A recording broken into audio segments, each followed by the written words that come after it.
Bonjour, bonsoir.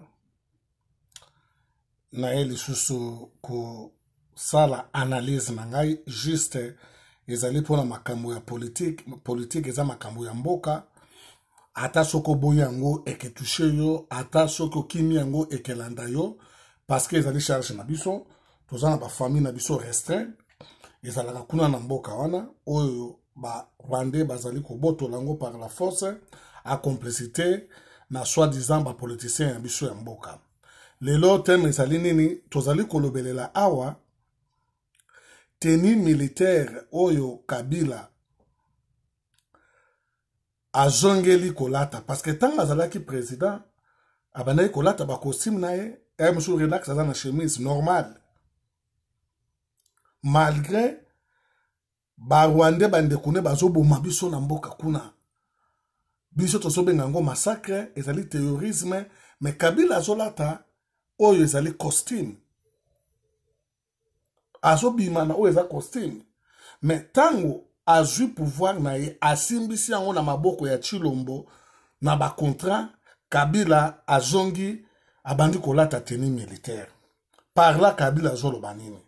Donc sans plus tarder totala nanu vidéo oyo Kabila akei na oya na ndako ya Tshisekedi koluka ye juste asolola na ye totala biso na bino. 17 février 2019, quand le président de la République honoraire, Joseph Kabila Kabange, est arrivé au volant de sa voiture à la résidence du chef de l'État Félix Antoine Tshisekedi Tshilombo. C'est le président de la République en personne qui l'a accueilli par des accolades fraternelles.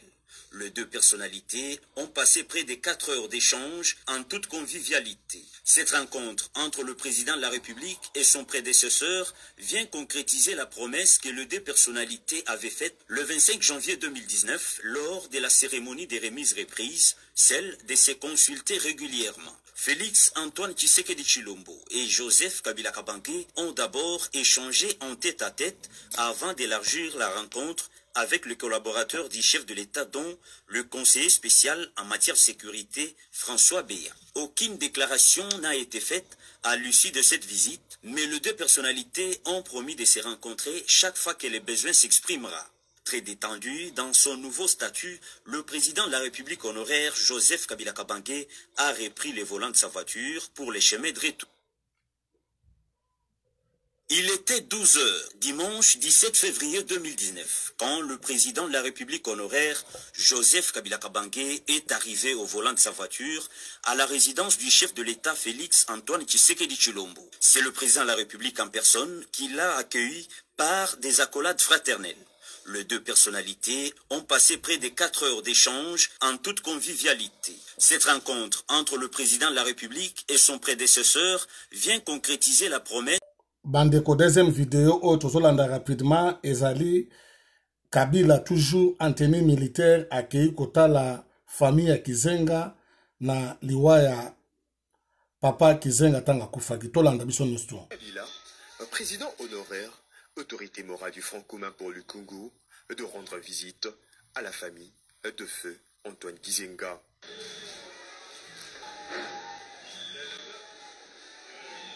Joseph Kabila, attristé par cette disparition, échange avec le membre de famille d'Antoine Kizenga. L'ancien chef de l'État de la RDC le réconforte. C'est les dimanches derniers à Kinshasa que les patriarches Antoine Kizenga a tiré sa révérence au centre médical de Kinshasa, CMK. Nabanzi biso na bino tolandi yango. Donc, premièrement, nous ezali soni pe sabotage. Parce que botala tango aye komona o ezali Félix Antoine Tshilombo. Ozomona elongi na ye, azomona etina te. Donc, azali déjà kogangela ye na esprit. Parce que azali kolobelela ye, asepela kite na babiloko ya salaki. Omona ke batie kotia. Nanda kwa Kizenga, pour comprendre que baza ba flatteur. Donc, azumona bangonyo suwana pamba, place ba muzitu bazali, oyo bino bolandaka. Donc, Kabila, na Rwanda, o ezali Kagame, ba panzi palu pona lokoso kimoyibi. Ba ye, bango oyo shiko ba détruire IDPS. Sans plus tarder, to solo la nan tem na biso.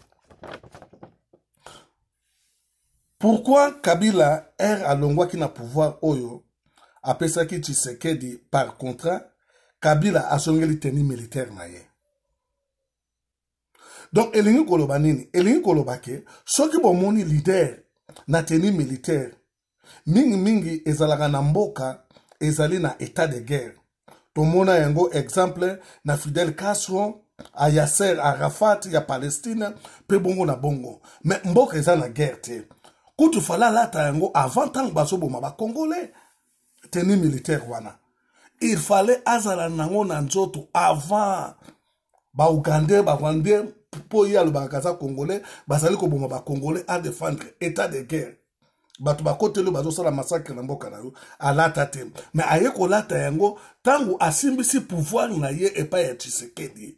Simba pouvoir oyo soko mekiba na kuboma yo pe na créer guerre. Voilà tenue militaire wa alati nango azali na yango ezali wana.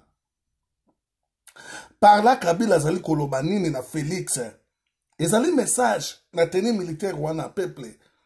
Tozo mona yango mais toza ko développer yango te. Mais ngana so développer yango awa na Futur Guide TV. Place tozo lobela ba vérité, ba analyse ya solo. Kabila azali kolobela Félix que soko meki ko sala aventure na kuboma yo pe na ko déclencher guerre na mboka. Naza prêt à tout moment. 2023 oyo bino bozali ko supporter o Muzitu Bemba o banane. Bakoleka na bango te. Na 2023 Kabila akozonga ata Félix wana akozwa ka deuxième mandat te. Akozwa yango te. Donc 2023 ce que tu as envie Kabila akozonga na pouvoir selon contrat na bango signé na Nairobi. Iye Félix Tshilombo ayebi yango. Yango et que pesa lisusu Kabila 8 ans de pouvoir pour neutraliser et finaliser leur projet rwandais. Bandeko, eza makambo solo, totika baventure. Ezali via batu, mboka na biso, bakoko baleka batikela biso, bapapa baleki batikeli biso, biso togoleka te ke totikela bana na biso, ezali bongo biso toza kobunda pona koluka solution. Yango tozo boya bino bakombata oya tina te, bokotaka makambo pona kolalisa batu. Toza koyebisa bino makambo bateni. Donc je crois que babiloko na zoloba nga na kokosa la mutaliboso azosala ba analyse babiloko. Félix ayebi yango ke vouloir ou pas na 2023 ye akozala te na pouvoir wana basimbisi ye mukolo pouvoir akozwa yango. Biso tokokamwa te IDPS biso tokokamwa te ne mutulokola nga nazokamwa nga te IDPS apesa Kabila liboso 2 ans en transition. Oyo papa Etienne Tshisekedi apesa ye 2 ans en transition. Peuple a tenu pour le soulèvement populaire bango bapesi. Et puis baye ko pesa ye lisusu Etienne Tshisekedi apesa lisusu une année. Ya président discrétionnaire. Etienne Wamulumba pesa net 3 ans. Etienne aki akufi. Lelo oyo IDPS ezali ko continuer ko pesa criminel Kabila ba ane pona kuboma peuple congolais oyo diaspora na batu mususu wala ba yebite bazo salela sentiment. Donc 8 ans wana ya kozwango liboso tina ba 2000 je crois ba 2031 ou 32 comme ça. Donc ezali bata ebele oyo ya kovanda pona ko finaliser ba biloko na bango lelo ba komi presque à la fin biso na bino toyoka ki lisolo ya 180 conteneurs na minute to solo na bino boye nani Kiungu kote kuna zo déclarer que soki mboko azala kuna la bakivu kuna soki bagoma ekoma état toyebite babiloke kote ki kuna za ba arme babiloke kote ki kuna za la kinini mais batu babandi déjà toyebisa bino ke bakokata yango 8 ans oyo IDPS akopesa Kabila lisusu na 2023 ezali pona ko accomplir projet rwandais. Donc, napoto batu bako koma mikolo, donc bref, bapaka ya ba Congolais, bako koma ebele na poto. Omoni biloko biso toza ko yebisa bino, po bola muka. Ebele na poto, batu bako koma ba âgé, parce que la minute oyo, donc batu baza na poto ebele, ezali ke 50 mata ti na ba 60, ba 70, ba 80, bazali mais mingi te. Donc dans 8 ans wana, elingo lobake, batu ebele bakozala déjà ba âgé ya 60 à 80 ans selon statistique. Sikoyo batu wana oyo bayebi ba masolo mboka bakozala déjà ya kolemba na mbulo bakokoma na yango. Donc ngolo bake epesi avantage ya pa ba Rwandais. Batu ebele bakolobake na élection toko voter Kabila te selon bango. Eza opinion na bango. Mais tobo sanate parlement ya Congo ezali parlement rwandaise. Bako passer loi oyo ezali kopekisa peuple congolais a voter. Donc loi wana bako voter yango to yebi ko te soki desi ba voter yango mais ezali déjà na nini ke bako voter yango. Kaka ba parlementaire na bango nde bakoki ko voter. Na minute oyo bango nde batu bazali majorité oyo basimbi siko parlement ya Congo preuve année. Langue nationale na biso Lingala, Swahili, Chiluba, Kikongo ezali remplacé na Kirundi, Kinyarwanda, na Kinyamulenge. Voté par le parlement rwandais. Tout le monde qui batongo bakota ki. Batu nyonso ba Congolais tout ba telemite batu bakoti na Kivu. Boye. Mais ce sont des Congolais. Bango de vraiment ba Congolais, o bazolo ba Kinyarwanda, o bazolo ba Kirundi, o bazolo ba Kisoye Kinyamulenge. Bango wana nte bakoti bazala ki ko enregistrer bango.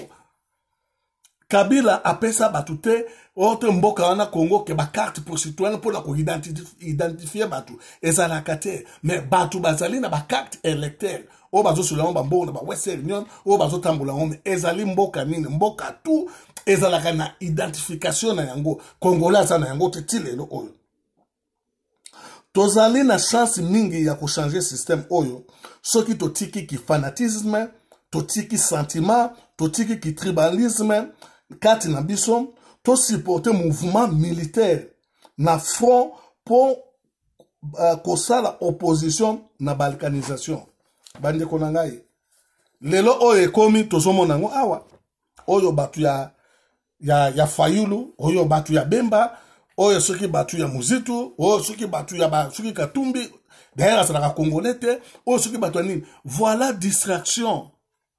Donc, soit disant ba opposant wana ba yebi biloko oyo nga nazali koloba. Ke bako bileka na bango te, bazali ko distraire, bazali ko zwa bambongo na bango. Donc, bako meka kutu koyate parce que parlement mutu eke voté. Tangu Australie, ba changer ba langue na biso na bureau ya Croix-Rouge. Est-ce que bango ba yeba ki yango te? Ba yeba ki yango, est-ce que ba loba yango ba loba te? Batu basoko takuna bagangyo, batu baskoti kuna siko parce que honorer Rwanda gangela kiango déjà. Batu balobeli yango bango siko ba Fayulu ba yeko ya na sima. Oh batu bakoti kuna baza ba Congolais te. Mais baza ba Congolais parce que ba Congolais bazolo ba munoko bato bazolo ba. Vrai Congolais lo ba lingala. Bande ko problème ezali oyo botika ba politiciens congolais. To créer mouvement.